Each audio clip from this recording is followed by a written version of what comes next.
இன்னைக்கு பல நூதனமான போதனைகள் வருகிறது. கிறிஸ்துவனை எடுத்துக்கொண்டா உங்களுக்கு பிரச்சனையே கிடையாது.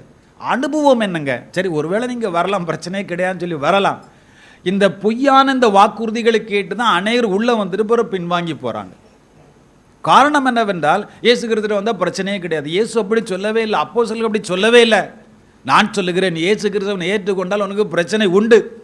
உண்மையும் உத்தவமாக பரிசுத்தமாக தேவனுக்கு பிரியமாக வாழ வேண்டும், தேவ சித்தத்தை செய்து வாழ வேண்டும் என்றால் உன்னுடைய வாழ்க்கையில் பிரச்சனைகள் உண்டு.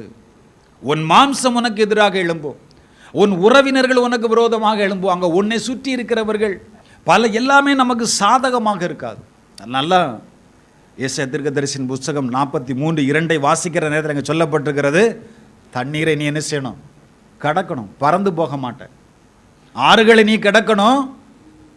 இயேசு கிறிஸ்துவினுடைய சீஷன் அக்கினிக்கு விலக்கப்பட்டவன் அல்ல, ஆனால் தனியாக அல்ல. அவர் சொன்னார், நான் உன்னோடு இருப்பேன். அல்லேலூயா. இந்த ஒன்று தாங்க உண்டு. அவர் கூட இருப்பார், அவர் நம்மோடு இருப்பாரானால் எந்த தண்ணீரையும் எந்த ஆறுகளையும் எந்த அக்கினியும் உங்களாலையும் என்னால் என்ன செய்ய முடியும்?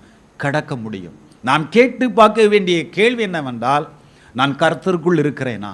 நான் சபைக்குள் இருக்கலாம், நல்ல ஐக்கியத்திற்குள்ளாக நாம் காணப்படலாம், சில பக்தி மார்க்கத்திற்குள்ளாக நாம் வைக்கப்பட்டிருக்கலாம், ஆனால் கிறிஸ்துவுக்குள் நான் இருக்கிறேனா, கர்த்தருக்குள் நான் இருக்கிறேனா என்கிறதை நம்மை நாம நிதானித்து பார்க்க வேண்டும். அவர் நம்மோடு இருப்பாரானால் பிரச்சனைகள் இல்லை என்று நான் சொல்ல முடியாது.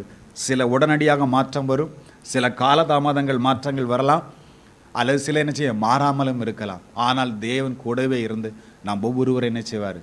அவருடைய தெய்வீக திட்டத்தின்படி நமக்கு கொடுக்கப்பட்ட தரிசனத்தின் அடிப்படையில் தொடர்ந்து அவர் முன்னேற்றுகிறவராக, அதில் நடத்துகிறவராக அவர் என்ன செய்கிறார்?